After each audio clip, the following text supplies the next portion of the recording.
जय जगन्नाथ। आज आम ओटीटी 2025 मैथमेटिक्स सब्जेक्ट पेडागोजी गोटे क्लास कंप्लीट करिया। देखिए 1 नंबर शिक्षार्थी गणित रे हिसाबगत कौशल विकास करिहेब। ताले केउं ऑप्शन टी ठीक हेबो ना केवल हिसाब करिवार धारणागत ज्ञान देले ना हिसाब करिवार धारा प्रणाली पिलांको जणाइले ना श्रेणी रे नियुक्ति शिक्षण कार्य परिचालना कराइले ना हिसाबर धारणा ओ प्रणाली बुझाई दे यथेष्ट अभ्यास कार्य कराइले। ताले ऑप्शन डी टा हबो करेक्ट आंसर। तापर आसिला ज्यामिति बाक्स व्यवहारकारी विद्यार्थी को आयत चित्रर विभिन्न धर्म निर्णय करिया कुहाला। एठारे केउं शिक्षण पद्धति प्रयोग करागला ना एठारे आविष्कार पद्धति ही व्यवहार करागला। तापरे 3 नंबर दैनिक पाठ्य योजनार शेष पर्याय आमर जो पाठ पढ़ा जाउछि सबा शेष पर्याय लास्ट को ही कौन करा जाए ना मूल्यांकन करा जाए इवैल्यूएशन।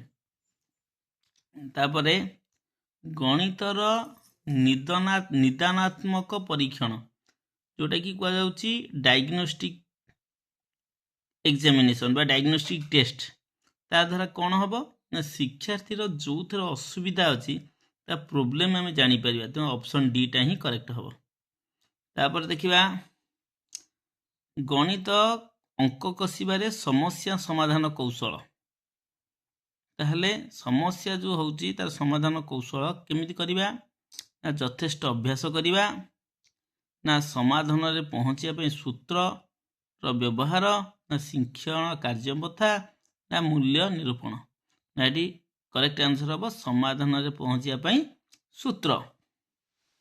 तापरे जने दक्ष गणित शिक्षक किए ना समस्त गाणितिक सूत्र मन रखि पारंती, कम समय रे समस्या समाधान करि पारंती, उत्तर करिवार कौशल हासिल करि थांती ना विभिन्न गाणितिक धारणा बुझंती प्रयोग करंती और सेगुड़िक मध्य संपर्क स्थापन करंती। देखो चारोटी जाक सबु जाक पॉजिटिव अछि किंतु अधिका पॉजिटिव हो आंसर डी।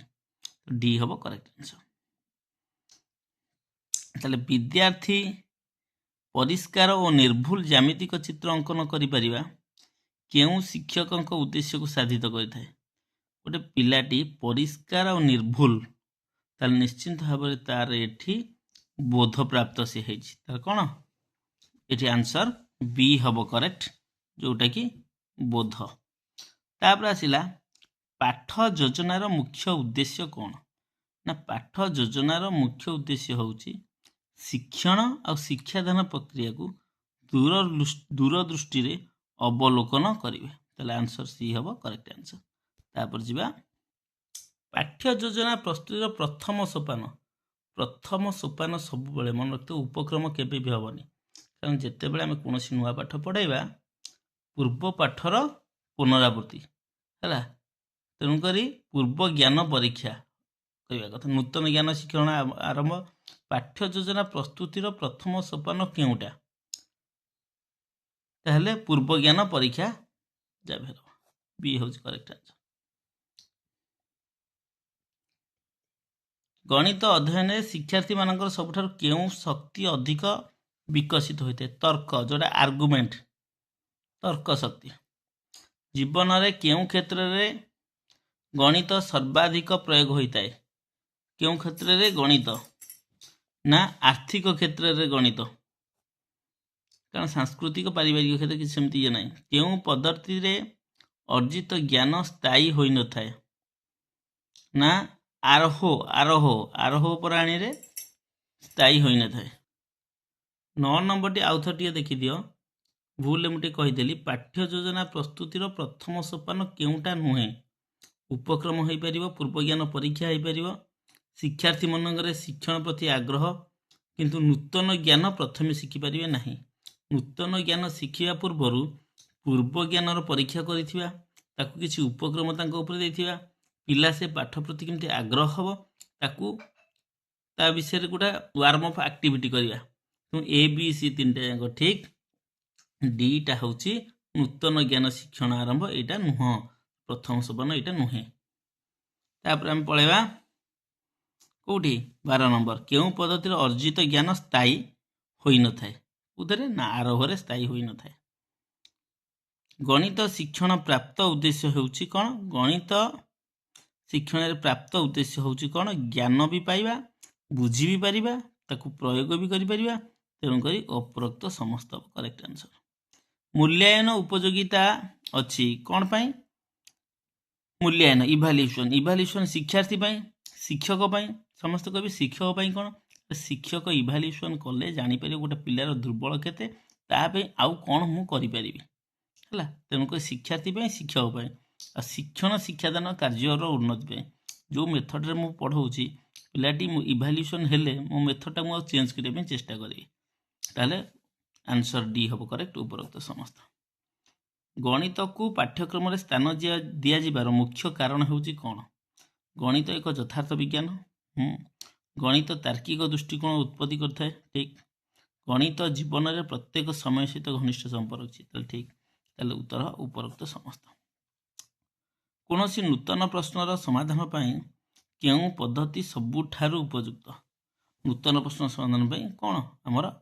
आरोह पद्धति उपयुक्त मूल्यांकन हेउछि एक प्रक्रिया रे केउं मानमाप पाई उद्दिष्ट मूल्यांकन सब बेले गुणात्मक होता है परिमाणात्मक होता है गुणात्मक कौन है A grade B grade C grade पिला दिया गुणात्मक परिमाणात्मक माने अमाउंट 50 60 70 80 दिया तो उभय कौन हम ए ओ बी प्रारंभिक प्रश्न गुड़ी को पिला पचरा जाए कौटी ना पाठपढ़ा आरंभ रे ना मध्य भाग रे ना शेष रे ना प्रत्येक स्तर रे जेहेतु प्रारंभिक प्रश्न पाठपढ़ा आरंभ रे पचरा जाए पिला मानकु तुलनात्मक प्रश्न पचरा जाई परिबो पाठपढ़ा तुलना जो माने तुमर प्रथम देख जिते आम भी सार मैंने ट्रेनिंग नौ गोटे प्री टेस्ट कराऊँगी पोस्ट टेस्ट कराऊँगी मैं तुलना कराऊँगी केते मार्क रहा तेणुक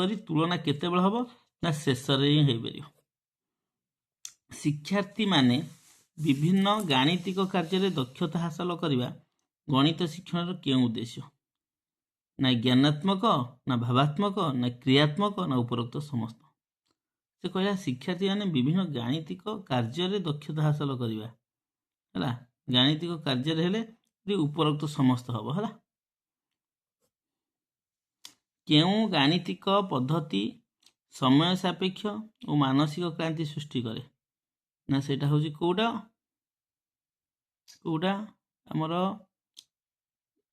क्यों गाणितिक पद्धति समय सापेक्ष और मानसिक क्रांति सृष्टि करे क्यों गाणितिक पद्धति समय सापेक्ष मानसिक क्रांति सृष्टि करे सी हूँ कौन ना आरोह क्यों गाणितिक पद्धति संक्षिप्त श्रृंखला और सहज सेटा हूँ संश्लेषण ब्लू प्रिंट सब बेले प्रश्नपत्र प्रस्तुति रे ही व्यवहार करा जाए भगवान विश्व को जो भाषा रे लिखिचंती ताहा हूँ गणित एटा गालीलियो कहिथिले तापर जिबा वस्तुनिष्ठ प्रश्न गुड़िकर कौन अच्छी वस्तुनिष्ठ प्रश्न गुड़िकर कौन अच्छी ना व्यवहार उपयोगिता अच्छे क्यों गणित शिक्षण मुख्य पद्धति क्योंटी गणित शिक्षण मुख्य पद्धति आरोह अवरोह विश्लेषण 3टा जाक ही दरकार निम्न क्यों गणित शिक्षण पद्धति नुहे आदर कौटा गणित शिक्षण पद्धति नुह आरोह तो रहिबो निश्चित भाव में विश्लेषण पद्धति तो रहिबो समस्या समाधान पद्धति रहिबो किंतु अनुवाद पद्धति नुहे क्यों कार्य जने शिक्षक सहित संपर्कित नुहे योजना करिया प्लानिंग करिपारियो शिक्षण पथ प्रदर्शक आय व्ययर अटकल यहाँ ता शिक्षक सहित संपर्कित नुहे क्योंटी शिक्षण शिक्षादान रे शिक्षण कार्य पथार सूचक नुहे कौटा ना शिक्षकंकर भूमिका अधिक एक गाणितिक समस्या को भाग भाग करी यार अंश गुड़िक मध्य संपर्क स्थापन करी समाधान पंथा धारा निर्धारण करिया विश्लेषण तुम भल भाव जान विश्लेषण माने भांगिबा तेणु भांगिकी गोटे जिनस को बुझीब सेटा हूँ विश्लेषण भिन्न भिन्न क्षेत्र में परीक्षा करी एक साधारण सत्य उपनीत होगाकू केउं पद्धति कहुए आरोह आरोह हूँ कौन ना आम त्रिभुजर 3टा चित्र कले सबु क्षेत्र में मापिले देखिले कौन त्रिभुजर 3टा कोणर समष्टि 180 डिग्री होउछि ताहले आम लिखिले त्रिभुजर 3 कोणर समष्टि 180 डिग्री एक्चुअली आम जानी नथिले त्रिभुजर 3 कोणर समष्टि 180 डिग्री आरोहटा होउछि कौन अननोन रु नोन कम्प्लेक्स रु सिंपल किंतु अवरोहटा नोन रु अननोन माने त्रिभुजर 2टा कोण देछि तृतीय कोणटा पचासी केते ताले हम जानि जे 3टा कोणर समष्टि 180 डिग्री सेटु फेडी देले पाई गले सेटा होछि अवरोह तापरे शिक्षादान रो केउ सोपान पई निर्घंटार अधिक समय व्यवस्था थाए उपस्थापन सबुठारु अधिक टाइम थाए आम जो लेसन प्लान करछे तादर उपस्थापनटा सबुठारु अधिका टाइम थाए तादर कोनोसी जिनिस को 4 भाग करी 3 भाग नियागला ए उक्ति को सांकेतिक भावे पपुल देखि पारला एथिरु जणा गला जे कौन ना उक्ति को संकेत रे प्रकाश करि पारुछि एक गाणितिक समस्या समाधान फलाफल सत्यासत्य को शिक्षार्थी परीक्षा करिबा केउ शिक्षण उद्देश्य अंतर्गत ना कोटा सेटा होछि बोध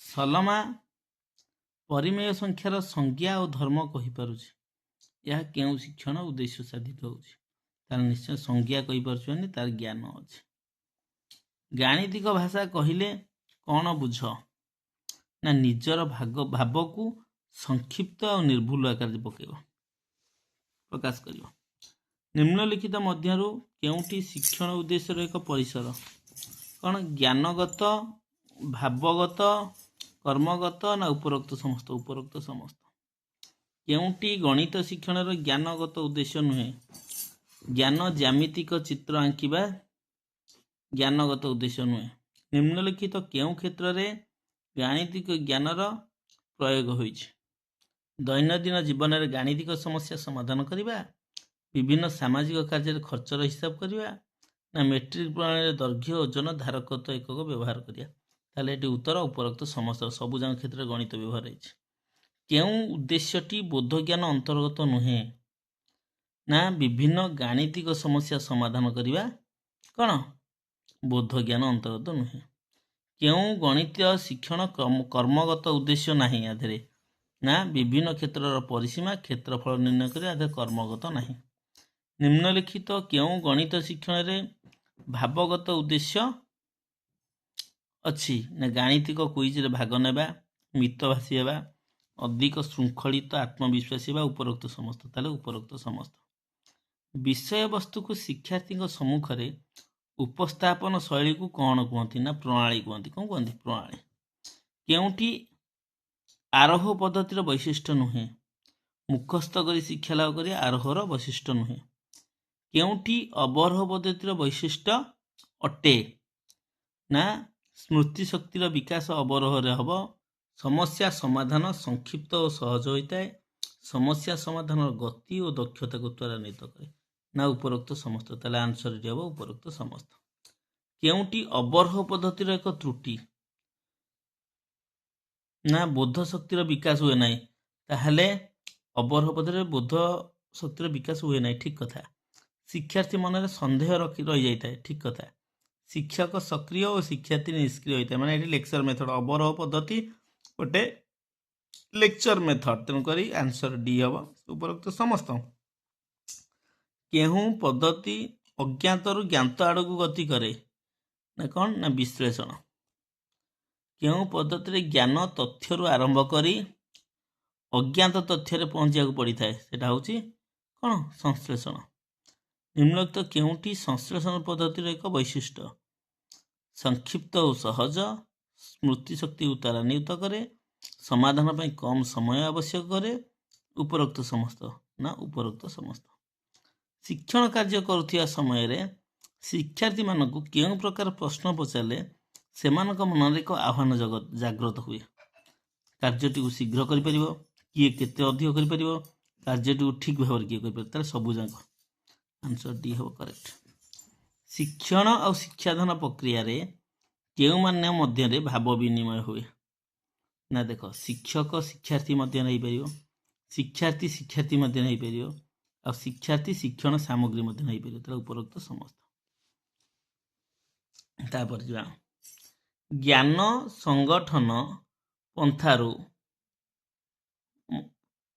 ସଂଗଠନ ପନ୍ଥାର ମତକୁ କେଉଁ ଶିକ୍ଷାବିଦ ସମର୍ଥନ କରୁଥିଲେ? ଜନ୍ ପିଆଜ କରିଥିଲେ, ଭାଇଗୋର୍ସ୍କି କରିଥିଲେ, ପୋନ୍ସର ମଧ୍ୟ କରିଥିଲେ। ଉପରୋକ୍ତ ସମସ୍ତ କରିଥିଲେ। କେଉଁଟି ଉଦ୍ଦେଶ୍ୟ ଭିତ୍ତିକ ପରୀକ୍ଷଣର ଅନ୍ତର୍ଭୁକ୍ତ ନୁହେଁ? ଉଦ୍ଦେଶ୍ୟ ଭିତ୍ତିକ ବସ୍ତୁନିଷ୍ଠ ପ୍ରଶ୍ନ ଉଦ୍ଦେଶ୍ୟ ଭିତ୍ତିକ ନୁହେଁ। ସଂକ୍ଷିପ୍ତ ପ୍ରଶ୍ନଗୁଡ଼ିକ କାହା ଉପରେ ଆଧାରିତ ହେବା ଉଚିତ? ନା ପଠିତ ଜ୍ଞାନ, ପଢ଼ିଥିବା ଜ୍ଞାନ ଉପରେ ହେଇଥିବା ଦରକାର। ଲବ୍ଧ ଜ୍ଞାନ ପରୀକ୍ଷା କାହିଁକି କରାଯାଏ? ନା ଲବ୍ଧ ଜ୍ଞାନ ମାନେ ତମେ କ'ଣ ଶିଖିଲ, ତାହେଲେ କାର୍ଯ୍ୟ ସମ୍ପାଦନର ପରୀକ୍ଷା। ବ୍ଲୁ ପ୍ରିଣ୍ଟ କାହିଁକି ପ୍ରସ୍ତୁତ କରାଯାଏ? ବ୍ଲୁ ପ୍ରିଣ୍ଟ ସବୁବେଳେ ମନେ ରଖିଥିବ ପ୍ରଶ୍ନ ପ୍ରସ୍ତୁତି ପାଇଁ ବ୍ୟବହାର କରାଯାଏ। କେଉଁଟି ବସ୍ତୁନିଷ୍ଠ ପ୍ରଶ୍ନ ନୁହେଁ? ସ୍ୱଳ୍ପ ଉତ୍ତରମୂଳକ କ'ଣ ବସ୍ତୁନିଷ୍ଠ ପ୍ରଶ୍ନ ନୁହେଁ। ଶିକ୍ଷାବର୍ଷ ଶେଷରେ ଯେଉଁଟା କରାଯାଏ ସେଇଟାକୁ କୁହାଯାଏ ସमेଟିଭ ବା ସମାପ୍ତି ସୂଚକ। ଗଠନମୂଳକଟା ୟୁନିଟ୍ ଟେଷ୍ଟ, ମନେ ରଖିଥିବ। କ୍ଲାସ୍ ଭିତରେ ଗୋଟେ ୟୁନିଟ୍ ସରିବ, ଯଦି ଆମେ ତାକୁ ଟେଷ୍ଟ କଲେ ସେଇଟା ଗଠନମୂଳକ। ନାଦାନାତ୍ମକ ଏଇଟା ହେଉଛି ପିଲାର ପୂର୍ବ ଜ୍ଞାନ ଜାଣିବା ପାଇଁ। ବ୍ୟବସ୍ଥାନକ ଏଇଟା ଯେଉଁ ଏଣ୍ଟ୍ରାନ୍ସ ହେଉଛି ପ୍ଲେସମେଣ୍ଟ ଚାକିରି ଫାକିରି କ୍ଷେତ୍ରରେ। କୌଣସି ଗାଣିତିକ ଧାରଣା ହାସଲ କରିବାରେ ପିଲାଟି ବାରମ୍ବାର ଅସଫଳ ହେଉଛି, ତାର ନିର୍ଦ୍ଦିଷ୍ଟ କାରଣ ଜାଣିବା କେମିତି, ତାକୁ ଡାଇଗ୍ନୋସିସ୍ କରାଯିବ, ଯେଉଁଟାକି ନିଦାନାତ୍ମକ ମୂଲ୍ୟାୟନ କରାଯିବ। ମୂଲ୍ୟାୟନର ଅର୍ଥ କ'ଣ? ନା ମୂଲ୍ୟାୟନର ଅର୍ଥ ହେଉଛି ଶିକ୍ଷାର୍ଥୀର ଶିକ୍ଷଣ ଉପଲବ୍ଧ ମଧ୍ୟ ତଥ୍ୟ ସଂଗ୍ରହ କରିବା, ତଥ୍ୟର ଉପଯୁକ୍ତ ବିଶ୍ଳେଷଣ କରିବା, ଶିକ୍ଷଣରେ ଥିବା ଦୁର୍ବଳତା ଦୂରୀକରଣ କରିବା। ତାର ଉପରୋକ୍ତ ସମସ୍ତ ସବୁ ଯାକ ଜିନିଷ। କେଉଁ ପରୀକ୍ଷଣରେ କହିବା ଲେଖିବା ପରିବର୍ତ୍ତେ ବିଦ୍ୟାର୍ଥୀଙ୍କୁ କିଛି କରିବାକୁ ଦିଆଯାଇଥାଏ? କେଉଁଥିରେ? ନିଷ୍ଠା ଦାନ। ବିଭିନ୍ନ ଚିତ୍ରକୁ ଏକାଠି କରି ଏକ ପୂର୍ଣ୍ଣାଙ୍ଗ ଚିତ୍ର ଅଙ୍କନ କରିବା, ଆକୁ କ'ଣ କୁହାଯାଏ? ନାଇଁ ସେଇ ନିଷ୍ପାଦନ। ବିଭିନ୍ନ ଚିତ୍ରକୁ ଏକାଠି କରି ଗୋଟେ ପୂର୍ଣ୍ଣାଙ୍ଗ ଚିତ୍ର କରିବ। ପରିପୃଷ୍ଟ କାର୍ଯ୍ୟକ୍ରମ କେଉଁ ପ୍ରକାର ଶିକ୍ଷାର୍ଥୀ ପାଇଁ କରାଯାଏ? ପରିପୃଷ୍ଟ କାର୍ଯ୍ୟ ପ୍ରତିଭାବାନ। ନିମ୍ନଲିଖିତ କେଉଁଠି ଗଣିତରେ ପ୍ରତିଭାବାନ ବିଦ୍ୟାର୍ଥୀ ଲକ୍ଷଣ ଥାଏ? ନା ବିଭିନ୍ନ ଗାଣିତିକ ଧାରଣା ଶୀଘ୍ର ଆୟତ୍ତ କରନ୍ତି, ପ୍ରୟୋଗ କରନ୍ତି। ଏଇଟା ବି ଠିକ୍। ସେମାନଙ୍କ ପାଖରେ ଅମୃତ ଚିନ୍ତନ କରିବାର କ୍ଷମତା ଥାଏ, ଠିକ୍। ସମସ୍ତ ସାଂସାରିକ ଅଭିଜ୍ଞତାକୁ ଗାଣିତିକ ତର୍ଜମା କରିବାର ଦକ୍ଷତା ଥିବ, ଠିକ୍। ତାହେଲେ ଆନ୍ସର ହେବ ଉପରୋକ୍ତ ସମସ୍ତ। ତାପରେ 65ଟା ଯିବା। ନିମ୍ନଲିଖିତ କେଉଁଠି ଗଣିତରେ ମନ୍ଥରଗାମୀ ଶିକ୍ଷାର୍ଥୀର ଲକ୍ଷଣ ନୁହେଁ? ଗଣିତରେ ଯେ ମନ୍ଥର ୱିକ୍, ଆ ଭିତରେ ତାର କେଉଁ ଗୁଡ଼ାକ ଲକ୍ଷଣ ନୁହେଁ? ବିଭିନ୍ନ ଗାଣିତିକ ଧାରଣା ଆୟତ୍ତ କରିବାକୁ ସାଧାରଣ ବିଦ୍ୟାର୍ଥୀ ଅପେକ୍ଷା ଅଧିକ ସମୟ ନିଅନ୍ତି, ଏଇଟା ତା ଲକ୍ଷଣ ନୁହେଁ ଦେଇଛି। ସ୍ୱାଧୀନ ଓ ସୂକ୍ଷ୍ମ ଚିନ୍ତା କରିବା କ୍ଷମତା ସେମାନଙ୍କର ନଥାଏ। ତାପରେ କ'ଣ ଦେଲା? ତାପରେ ଦେଲା ଆମର ଗଣିତ ତଥ୍ୟ ପାଇଁ ପ୍ରଖର ସ୍ମରଣ ଶକ୍ତି, ତାହେଲେ ଏଇଗୁଡ଼ାକ ସେଇଟା ହେବ ଆନ୍ସର। ତାପରେ ଆସିଗଲା ଦେଖ, ଗଣିତରେ ପ୍ରତିଭାବାନ ବିଦ୍ୟାର୍ଥୀ ପାଇଁ ଶିକ୍ଷକ ନିମ୍ନ କେଉଁ ପ୍ରକାର କ୍ରମର ବ୍ୟବସ୍ଥା କରିବେ? ନା ଶ୍ରେଣୀରେ ପ୍ରଶ୍ନ ପଚାରିବାକୁ ଯଥେଷ୍ଟ ସୁଯୋଗ ଦେବେ, ଗାଣିତିକ ସମସ୍ୟା ସମାଧାନ ବିକଳ୍ପ ଧାରା ଆବିଷ୍କାର କରିବେ, ଗାଣିତିକ କୁଇଜ୍ ଖେଳ ଧନ୍ଦାରେ ଭାଗ ନେବାକୁ ଉତ୍ସାହିତ କରିବେ। ଉପରୋକ୍ତ ସମସ୍ତ। ତାହେଲେ ଉପରୋକ୍ତ ସମସ୍ତ। ଏଇଟା ପରୀକ୍ଷାରେ ଆସୁଛି। ପ୍ରତିଭାବାନ ବିଦ୍ୟାର୍ଥୀଙ୍କର ବୁଦ୍ଧିଆଙ୍କ କେତେ? 130ରୁ ଅଧିକା। କିପରି ପ୍ରତିଭାବାନ ବିଦ୍ୟାର୍ଥୀଙ୍କୁ ଶିକ୍ଷକ ଚିହ୍ନଟ କରିବେ? ନା ଗଠନମୂଳକ ପରୀକ୍ଷା କରିବେ। ଶିକ୍ଷାର୍ଥୀଙ୍କ ଆଚାର ବ୍ୟବହାର ଶ୍ରେଣୀ ଗୃହ ଭିତରେ ବାହାରେ ଲକ୍ଷଣ ଦେଖିବେ। ଅନ୍ୟ ଶିକ୍ଷକ ତଥା ସହପାଠୀମାନଙ୍କ ମତାମତ ନେବେ। ତାର ତିନିଟା ଯାକ ଠିକ୍। ତାହେଲେ ଉପରୋକ୍ତ ସମସ୍ତ। ମନ୍ଥରଗାମୀ ବିଦ୍ୟାର୍ଥୀ ପାଇଁ ଶିକ୍ଷକ କେଉଁ ମନୋଭାବ ପୋଷଣ କରିବେ? ମୁକ୍ତ ମନୋଭାବ, ହଁ କରିବେ। ସମ୍ବେଦନଶୀଳ ହେବେ, ନିଶ୍ଚିତ ହେବେ। ଉତ୍ତମ ବୁଝାମଣା ଭାବ ପୋଷଣ କରିବେ, ହଁ ହେବେ। ତାହେଲେ ଆନ୍ସର ଡି ଉପରୋକ୍ତ ସମସ୍ତ ହେବେ।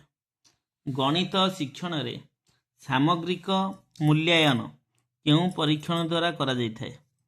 ନା ଉପଲବ୍ଧି ପରୀକ୍ଷଣ ଦ୍ୱାରା। ବିଦ୍ୟାଳୟମାନଙ୍କରେ ଶିକ୍ଷାବର୍ଷ ଶେଷରେ ହେଉଥିବା ପରୀକ୍ଷା କେଉଁ ପ୍ରକାର ମୂଲ୍ୟାୟନ? ନା ବିଦ୍ୟାଳୟ ଶିକ୍ଷାବର୍ଷ ଶେଷ ଯେଉଁଟା ହୁଏ ସେଟା ସମାପ୍ତି ସୂଚକ। କେଉଁ ପ୍ରକାର? ନା ସମାପ୍ତି ସୂଚକ ମୂଲ୍ୟାୟନ। ବିଦ୍ୟାର୍ଥୀମାନେ କେତେକ ସୁଅଭ୍ୟାସର ଅଧିକାରୀ ହେବା ସହ ଗଣିତ କ୍ଷେତ୍ରରେ କେଉଁ ପ୍ରକାର ଉଦ୍ଦେଶ୍ୟକୁ ସୂଚାଉଛି? ତାହେଲେ ସୁଅଧିକାରୀ ହେଲେ ମାନେ ଏଇଟା ଭାବଗତ। ସବିତା ଶୀଘ୍ର ନିର୍ଭୁଲ ଭାବେ ଗାଣିତିକ ହିସାବ କରିପାରୁଛି। ସେ ଗଣିତ ଶିକ୍ଷଣର କେଉଁ ପ୍ରକାର ଉଦ୍ଦେଶ୍ୟ ହାସଲ କରୁଛି? ତାହେଲେ କାର୍ଯ୍ୟ କରୁଛି। ଏଟା ନିର୍ଭୁଲ ଗାଣିତିକ ହିସାବ କରୁଛି ଗୋଟେ କାମ, ତାହେଲେ କ୍ରିୟାତ୍ମକ। ଗଣିତର ପ୍ରାରମ୍ଭିକ ବିଦ୍ୟାର୍ଥୀ ପାଇଁ କେଉଁ ପଦ୍ଧତି ଅନୁପଯୁକ୍ତ ଅଟେ? ନା ଆରୋହ ପଦ୍ଧତି। ନିମ୍ନଲିଖିତ ମଧ୍ୟରୁ କେଉଁଟି ବିଶ୍ଳେଷଣ ପଦ୍ଧତିର ଏକ ବୈଶିଷ୍ଟ୍ୟ ନୁହେଁ? ନା ସ୍ମୃତି ଶକ୍ତିକୁ ତ୍ୱରାନ୍ୱିତ କରିବା। ଶିକ୍ଷାର୍ଥୀ କେନ୍ଦ୍ରୀୟ ପନ୍ଥାରେ କାହାକୁ କେନ୍ଦ୍ରୀଭୂତ କରି ସମସ୍ତ କାର୍ଯ୍ୟ କରାଯାଏ? ଯେତେବେଳେ ଶିକ୍ଷାର୍ଥୀ କେନ୍ଦ୍ରୀଭୂତ ହେବ ସେଠି ଶିକ୍ଷାର୍ଥୀ, ଯେଉଁଠି ଶିକ୍ଷକ କେନ୍ଦ୍ରୀଭୂତ ହେବ ସେଠି ଶିକ୍ଷକ। ଶିକ୍ଷାର୍ଥୀ ଓ କେନ୍ଦ୍ରିକ ପନ୍ଥାରେ ଶିକ୍ଷକଙ୍କର ନିମ୍ନଲିଖିତ କେଉଁ ଦାୟିତ୍ୱ ରହିଛି? ନା ସେ ପର୍ଯ୍ୟବେକ୍ଷଣ କରିବେ, ଠିକ୍ ଅଛି। ଶୈକ୍ଷିକ ପରିବେଶ ସୃଷ୍ଟି କରିବେ, ଠିକ୍ ଅଛି। ଶିକ୍ଷଣରେ ସହାୟତା ଦେବେ, ତାହେଲେ ଉପରୋକ୍ତ ସମସ୍ତ। 78 ନିମ୍ନଲିଖିତ କେଉଁ ପଦ୍ଧତିରେ ଉଚ୍ଚ ପ୍ରାଥମିକ ସ୍ତରର ପିଲାମାନେ ଗଣିତ ଶିକ୍ଷା କରାଯାଉଛି? ବିଶ୍ଳେଷଣ ପଦ୍ଧତି ଆଉ ଆରୋହ ପଦ୍ଧତି। ଉଭୟ ଏ ଓ ବି ମନେ ରଖିବ, ବିଶ୍ଳେଷଣ ଆଉ ଆରୋହ। ନିମ୍ନଲିଖିତ କେଉଁ ଶିକ୍ଷଣ କାର୍ଯ୍ୟର ଗୁଣାବଳୀ ନୁହେଁ? ଦେଖିକରି ଲେଖିବା ହେଉଛି ରାଇଟ୍ ଆନ୍ସର। ଏଇଟା ନିମ୍ନଲିଖିତ କେଉଁଟି ଶିକ୍ଷଣ କାର୍ଯ୍ୟର ଧର୍ମ? ନା ଅମୂର୍ତ୍ତ ଧାରଣାକୁ ପରିପ୍ରକାଶ କରିବା ପାଇଁ ସାମଗ୍ରୀ ବ୍ୟବହାର, ନା ଏଥିରେ ଖେଳର ସହାୟତା ନିଆଯାଇପାରେ, ନା କୌଣସି ପ୍ରକାର ଶାରୀରିକ କାର୍ଯ୍ୟ ନ ହୋଇପାରେ। ତିନିଟା ଯାକ ଠିକ୍ ଲାଗୁଛି, ଉତ୍ତର ହେବ ଉପରୋକ୍ତ ସମସ୍ତ। ନିମ୍ନଲିଖିତ ମଧ୍ୟରେ କେଉଁଟି ଶିକ୍ଷଣ କାର୍ଯ୍ୟର ଉଦ୍ଦେଶ୍ୟ? କୌଣସି ଧାରଣା ଆରମ୍ଭ କରିବା ପାଇଁ, କୌଣସି ଧାରଣା ପଦ୍ଧତିର ଅଭ୍ୟାସ ପାଇଁ, କୌଣସି ଧାରଣାକୁ ସମ୍ପୂର୍ଣ୍ଣ ରୂପେ ବୁଝିବା ପାଇଁ। ତିନିଟା ଯାକ ଠିକ୍, ତାହେଲେ ଉପରୋକ୍ତ ସମସ୍ତ ହେବ। ଶିକ୍ଷାର୍ଥୀର କାର୍ଯ୍ୟଟିକୁ ଆହ୍ୱାନ ରୂପେ ଗ୍ରହଣ କରିବେ ଯଦି ଏହା ତାର ଦକ୍ଷତା ସ୍ତରର ହୋଇଥିବ, ଆଗ୍ରହ ବୁଦ୍ଧିରେ ସହାୟକ ହୋଇଥିବ, ବା ଏଥିରେ କିଛି ନୂତନତା ଥିବ, ତାହେଲେ ଏଠି ଉପରୋକ୍ତ ସମସ୍ତ। ଶିକ୍ଷାର୍ଥୀର ଶିକ୍ଷଣ ତ୍ରୁଟି ବିଶ୍ଳେଷଣ ଉପଯୋଗିତା କ'ଣ? ନା ଶିକ୍ଷାର୍ଥୀର ଉପଲବ୍ଧ ସ୍ତର ବୃଦ୍ଧିରେ ସହାୟକ ହୁଏ, ଏଇଟା ଠିକ୍ ଅଛି। ଶିକ୍ଷଣ ଶିକ୍ଷାଦାନରେ ବ୍ୟବହୃତ ପଦ୍ଧତି ଓ ପନ୍ଥାର ଯଥାର୍ଥତା ଜାଣି ହୁଏ, ଠିକ୍ ଅଛି। ଶିକ୍ଷାର୍ଥୀ କେଉଁ ଧାରଣାଟି ହାସଲ କରିପାରେ ନାହିଁ ତାହା ମଧ୍ୟ ଜଣାପଡ଼େ, ଠିକ୍ ଅଛି। ତାହେଲେ ଉପରୋକ୍ତ ସମସ୍ତ। ଜଣେ ସଫଳ ଗଣିତ ବିଜ୍ଞାନୀ ପାଖରେ କେଉଁ ଗୁଣଟି ନଥାଏ? ଶୃଙ୍ଖଳା ଜ୍ଞାନ ଥାଏ, ସମୟାନୁବର୍ତ୍ତିତା ଥାଏ, ମିତଭାଷିତା ମଧ୍ୟ ସେ ହୋଇଥାଏ। ତାହେଲେ ଆନ୍ସର ଡି ହେଉଛି କରେକ୍ଟ। ନିମ୍ନଲିଖିତ କେଉଁ ଗଣିତ ଶିକ୍ଷାଦାନର ଭାବଗତ ଉଦ୍ଦେଶ୍ୟ ଅଟେ? ନା ଅଙ୍କଟିକୁ କଷିବାକୁ ଆଗ୍ରହ ହେବ, ମାନେ ତା ଭାବ ଅଛି ଗଣିତ ପ୍ରତି। କେଉଁଟି ଗୋଟିଏ ଶିକ୍ଷଣ କାର୍ଯ୍ୟ? ନା ଶିକ୍ଷାର୍ଥୀମାନେ ସଂଖ୍ୟା ସାରଣୀରୁ ମନ ଇଚ୍ଛା ସଂଖ୍ୟା କରିବା, ଏଇଟା ହେଉଛି ଶିକ୍ଷଣ କାର୍ଯ୍ୟ। ଶିକ୍ଷଣ କାର୍ଯ୍ୟ ପାଇଁ କେଉଁଟି ଅଧିକ ଗୁରୁତ୍ୱପୂର୍ଣ୍ଣ? ଗୃହ କାର୍ଯ୍ୟ ଦରକାର, ମୌଖିକ କାର୍ଯ୍ୟ ଦରକାର, ଦଳଗତ କାର୍ଯ୍ୟ ଦରକାର, ତାହେଲେ ଉପରୋକ୍ତ ସମସ୍ତ। ଗଣିତର ଜ୍ଞାନଗତ ଉଦ୍ଦେଶ୍ୟ ହେଉଛି କ'ଣ? ନା ଜ୍ଞାନଗତ ଉଦ୍ଦେଶ୍ୟ ହେଉଛି ଗାଣିତିକ ତଥ୍ୟ ସମ୍ବନ୍ଧୀୟ ଜ୍ଞାନ ଆହରଣ କରିବା, ଠିକ୍। ବିଭିନ୍ନ ଚିତ୍ର ମଧ୍ୟରୁ ନିର୍ଦ୍ଦିଷ୍ଟ ଚିତ୍ରକୁ ଚିହ୍ନିବା, ଠିକ୍। ନୂତନ ପରିସ୍ଥିତିରେ ଗାଣିତ ଜ୍ଞାନକୁ ପ୍ରୟୋଗ କରିବା, ଇଏ ବି ଠିକ୍, ତାହେଲେ ଉପରୋକ୍ତ ସମସ୍ତ। ପ୍ରାଥମିକ ବିଦ୍ୟାଳୟର ପାଠ୍ୟକ୍ରମରେ ଗଣିତକୁ ବିଶେଷ ସ୍ଥାନ ଦେବାର କାରଣ? ନା ଗଣିତ ଆମ ଦୈନନ୍ଦିନ ଜୀବନରେ ଘନିଷ୍ଠ ସମ୍ପର୍କ ରଖିଛି। ପ୍ରାଥମିକ ସ୍ତରରେ ଯେଉଁ ଗଣିତ ହୁଏ, ପ୍ରଥମେ ପିଲା ଶିଖିବେ ଯୋଗ, ତାପରେ ବିୟୋଗ, ତାପରେ ଗୁଣନ, ତାପରେ ହରଣ। ଗଣିତ ଦୈନନ୍ଦିନ ଜୀବନରେ ଏକ ଅତ୍ୟାବଶ୍ୟକୀୟ ଅଙ୍ଗ ହୋଇଛି। କାହିଁକି? ନା କିଣାବିକା କରିବା, ପାଖରେ ଟଙ୍କା ଜମା ରଖିବା, ଋଣ ଆଣିବା, ଋଣ ଦେବା, ତାହେଲେ ଏଇଟା ଉପରୋକ୍ତ ସମସ୍ତ ହେବ। ଗଣିତ କେଉଁ କ୍ଷେତ୍ରରେ ଜ୍ୟାମିତିକ ଆକାର ବ୍ୟବହାର କରାଯାଏ? ନା ନକ୍ସା ମାନଚିତ୍ର ତିଆରି କରିବା, ବିଭିନ୍ନ ପ୍ରକାର ଜିନିଷ ତିଆରି କରିବା, ଚିତ୍ର ଅଙ୍କନ କରିବା, ତାହେଲେ ଉପରୋକ୍ତ ସମସ୍ତ। ଗଣିତ ପାଠ ସହିତ କେଉଁ ପାଠର ସମ୍ପର୍କ ଅଛି? ଗଣିତ ସହିତ ସମସ୍ତଙ୍କର, ବିଜ୍ଞାନର ଅଛି, ଭୂଗୋଳର ଅଛି, ସାହିତ୍ୟର ମଧ୍ୟ ବି ଅଛି। ନିମ୍ନଲିଖିତ ମଧ୍ୟରୁ କେଉଁଟି ଭାଷା ନୁହେଁ? ନା ଗାଣିତିକ ପଦ, ନା ଗାଣିତିକ ସୂତ୍ର, ନା ଗାଣିତିକ ପ୍ରତୀକ, ନା ଗାଣିତିକ ଚିତ୍ର। ଗାଣିତିକ ଚିତ୍ର ଗୋଟେ ଭାଷା ନୁହେଁ। କେଉଁଟା ପାଠ୍ୟ ଖସଡ଼ାର ପରିଭାଷା? ନା ପାଠ୍ୟ ଖସଡ଼ାର ପରିଭାଷା ହେଉଛି ସ୍କିମ୍ ଅଫ୍ ଲେସନ୍। ଭଗବାନ ବିଶ୍ୱକୁ ଯେଉଁ ଭାଷା ଲେଖିଛନ୍ତି ତାହା ହେଉଛି ଗଣିତ, ଏଇଟା ଗାଲିଲିଓ କହିଥିଲେ। ସର୍ବଶିକ୍ଷା ଅଭିଯାନ ପାଠ୍ୟକ୍ରମରେ କେଉଁ ପ୍ରଣାଳୀକୁ ଅଧିକ ଗୁରୁତ୍ୱ ଦିଆଯାଇଥାଏ ନା କାର୍ଯ୍ୟଭିତ୍ତିକ ଶିକ୍ଷଣ କାର୍ଯ୍ୟ। କେଉଁ ଶିକ୍ଷଣ କାର୍ଯ୍ୟର ନିର୍ଦ୍ଦିଷ୍ଟ ସାଧାରଣ ସତ୍ୟ ଆଡ଼କୁ ଗତି କରିଥାଏ? କେଉଁଟା ନା ନିର୍ଦ୍ଦିଷ୍ଟ ସତ୍ୟ ଆଡ଼କୁ କିଏ ଆର ହୋଇ ଯାଇଥାଏ। କେଉଁ ପ୍ରଣାଳୀରେ ଶିକ୍ଷଣ କାର୍ଯ୍ୟ କଲେ ଶିକ୍ଷାର୍ଥୀ ଅଂଶଗ୍ରହଣ କରିବାର ସୁଯୋଗ ପାଇପାରିବ? କାର୍ଯ୍ୟଭିତ୍ତିକ। ଉପସ୍ଥାପନ ସୋପାନରେ ନିମ୍ନଲିଖିତ କେଉଁ ପ୍ରକାର ପ୍ରଶ୍ନ ସାଧାରଣତଃ ପଚରାଯାଏ? ନା ସବୁଯାକ ସମ୍ଭାବନାଯୁକ୍ତ, ବ୍ୟାଖ୍ୟାନାମୂଳକ, ଅନୁସନ୍ଧାନମୂଳକ, ଉପରୋକ୍ତ ସମସ୍ତ। ପ୍ରଶ୍ନ ପଚାରିବା ଉତ୍ତର ଦେବା ପାଇଁ ନିମ୍ନଲିଖିତ ଲକ୍ଷ୍ୟମାନ କେଉଁଠି ଉପଯୁକ୍ତ ନୁହେଁ? ନା ପ୍ରାସଙ୍ଗିକତା। ଶିକ୍ଷଣ କାର୍ଯ୍ୟ ଶେଷରେ କେଉଁ ସୋପାନଟି କରାଯାଏ? ସର୍ବାଶେଷରେ ମୁଁ ବାରମ୍ବାର କହିଛି ମୂଲ୍ୟାୟନ ହିଁ କରାଯିବ। ମୂଲ୍ୟାୟନ ସମୟରେ କେଉଁ ପ୍ରକାର ପ୍ରଶ୍ନର ଉତ୍ତର ଦେବାକୁ ପିଲାମାନେ ସକ୍ଷମ ହୁଅନ୍ତି? ନା ବସ୍ତୁନିଷ୍ଠ। ମୂଲ୍ୟାଙ୍କନ ଉପଯୋଗିତା କେଉଁମାନଙ୍କ ପାଇଁ ଅଛି? ପିଲାମାନଙ୍କ ପାଇଁ, ଶିକ୍ଷକମାନଙ୍କ ପାଇଁ, ପାଠ୍ୟକ୍ରମ ସମ୍ବନ୍ଧୀୟ ପାଇଁ। ତିନିଟା ଯାକ ଦରକାର, ଉପରୋକ୍ତ ସମସ୍ତ। ବହୁସ୍ତର ପରିସ୍ଥିତିରେ ଶିକ୍ଷାଦାନ ଶିକ୍ଷଣ କାର୍ଯ୍ୟର ସଫଳ ପରିଚାଳନା ପାଇଁ କି ପ୍ରକାର ଦଳ ଗଠନ କରିବା ଆବଶ୍ୟକ? ନା ଦକ୍ଷତା ଭିତ୍ତିକ ଦଳ ଗଠନ କରାଯିବ। ପାଠ୍ୟକ୍ରମର ଶ୍ରେଣୀ ଗୃହ ଭିତରେ କେଉଁ ଅସୁବିଧା ସୃଷ୍ଟି ହୁଏ? ନା ବିଶୃଙ୍ଖଳା ଅସୁବିଧା ସୃଷ୍ଟି ହୁଏ। ଏକାଧିକ ଶ୍ରେଣୀ ଗୋଟିଏ ବିଷୟରେ ପଢ଼ାଇବାରେ ନିମ୍ନଲିଖିତ ସୁବିଧାମାନଙ୍କ କେଉଁ ସୁବିଧାଟା ଅଧିକ ମିଳିଥାଏ? ନା ସହପାଠ୍ୟ ସହାୟତା ଯୋଗାଇବାର ସୁବିଧା, ଗୋଟିଏ ପାଠ୍ୟପୁସ୍ତକ ବ୍ୟବହାର କରିବାର ସୁବିଧା, ନା ସମାନ ଉପକରଣ ବ୍ୟବହାର କରିବା ସୁବିଧା, ନା ସମସ୍ତଙ୍କୁ ଏକ ଦକ୍ଷତା ସ୍ତର ଶିକ୍ଷାର୍ଥୀ ଭାବେ ଶିକ୍ଷାଦାନ ସୁବିଧା। ନା ଯେଉଁ TLM ଆମେ ବ୍ୟବହାର କରୁ ସେ TLMଟା ସମାନ ହେଇପାରିବ। ଗଣିତ କଷିଲା ବେଳେ କେଉଁ କ୍ଷେତ୍ରରେ ପିଲାର ତ୍ରୁଟି ପରିଲକ୍ଷିତ ହୋଇଥାଏ? ପ୍ରଶ୍ନକୁ ଠିକ୍ ନ ବୁଝି ଅଙ୍କ କଷିବା ତ୍ରୁଟି ହେବ। ସମାଧାନ ବେଳେ ମିଶାଣ ଫେଡ଼ାଣ ଗୁଣନ ହରଣ ମନ ଦେଇ ନ କଲେ ଏଇଟା ବି ହେବ। ପିଲାଟି ଅନ୍ୟମନସ୍କ ହୋଇ ଅଙ୍କ ସମାଧାନ କଲେ ଏଇଟା ବି ହେବ। ତାହେଲେ ଆନ୍ସର ଡି, ଉପରୋକ୍ତ ସମସ୍ତ। ଗଣିତରେ କେଉଁ ପ୍ରକାର ପ୍ରଶ୍ନ ଗୁଡ଼ିକ ତ୍ରୁଟିପୂର୍ଣ୍ଣ ହୋଇଥାଏ? ପ୍ରସ୍ତାବ ସୂଚକ ପ୍ରଶ୍ନ। ମୂଲ୍ୟାୟନ ବେଳେ ଶିକ୍ଷକ କେଉଁ ପ୍ରକାର ପ୍ରଶ୍ନ ପଚାରିଲେ ଭଲ ଉତ୍ତର ଦେବେ? ନିର୍ଦ୍ଦିଷ୍ଟ ଉତ୍ତରମୂଳକ, ମାନେ ଯେଉଁ ପ୍ରଶ୍ନ ସୂର୍ଯ୍ୟ କେଉଁ ଦିଗରେ ଉଦୟ ହୁଅନ୍ତି, ତାହେଲେ ସୂର୍ଯ୍ୟ ପୂର୍ବ ଦିଗ, ନିର୍ଦ୍ଦିଷ୍ଟ ଉତ୍ତର। ସେଇଭଳି ପ୍ରଶ୍ନ ପଚାରିଲେ ମୂଲ୍ୟାୟନ ବେଳେ ପିଲାମାନେ ଭଲ ଉତ୍ତର ଦେବେ। ଆଜି ପାଇଁ ଏତିକି, ପୁଣି ଦେଖା ହେବ ନେକ୍ସଟ ଭିଡ଼ିଓରେ। ରହୁଛି, ଜୟ ଜଗନ୍ନାଥ।